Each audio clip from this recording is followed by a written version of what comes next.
اسرائیل نے سابق سینیٹر مشتاق احمد کو رہا کر دیا ہے۔ وزیر خارجہ اسحاق ڈار نے بھی تصدیق کر دی ہے۔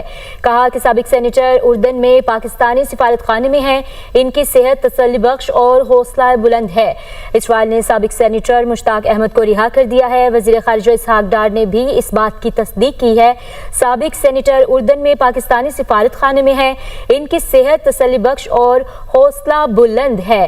اسرائیل نے سابق سینیٹر مشتاق احمد کو رہا کر دیا ہے۔ سابق سینیٹر اردن میں موجود ہیں، پاکستانی سفارت خانے میں ہیں، ان کے صحت تسلی بخش اور حوصلہ بلند ہے۔ وزیر خارجہ اسحاق ڈار نے بھی اس بات کی تصدیق کر دی ہے۔ اسرائیل نے سابق سینیٹر مشتاق احمد کو رہا کر دیا ہے۔ اس وقت سابق سینیٹر اردن میں پاکستانی سفارت خانے میں موجود ہیں، ان کی صحت تسلی بخش اور حوصلہ بلند ہے۔ اسرائیل نے سابق سینیٹر مشتاق احمد کو رہا کر دیا ہے۔ میں اپنے 150 ساتھیوں کے ساتھ اردن پہنچ چکا ہوں اور الحمدللہ 5-6 دن اسرائیل کے بدنامی زمانہ نگیو ڈیزرٹ جیل کے اندر رہنے کے بعد ہمیں رہائی مل چکی ہے۔ اس دوران ہمارے ہاتھوں میں ہتھکڑیاں ڈال کے پیچھے باندھی گئی، ہمارے پاؤں میں بیڑیاں اور زنجیریں ڈال دی گئی، ہمارے آنکھوں پر پٹیاں باندھی گئی، ہمارے اوپر کتے چھوڑے گئے، ہمارے اوپر گنز رکھی گئی اور ہمیں بدترین قسم کا ٹارچر کیا گیا۔ ہم نے 3 دن بھوک ہڑتال کی اپنے مطالبات کے لیے۔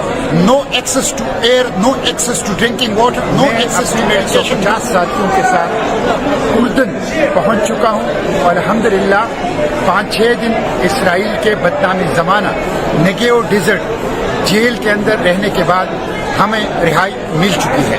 اس دوران ہمارے ہاتھوں میں ہتھکڑیاں ڈال کے پیچھے باندھی گئی، ہمارے پاؤں میں بیڑیاں اور زنجیریں ڈال دی گئی، ہمارے آنکھوں پر پٹیاں باندھی گئی، ہمارے اوپر کتے چھوڑے گئے، ہمارے اوپر گنز رکھی گئی اور ہمیں بدترین قسم کا ٹارچر کیا گیا۔ ہم نے 3 دن بھوک ہڑتال کی اپنے مطالبات کے لیے۔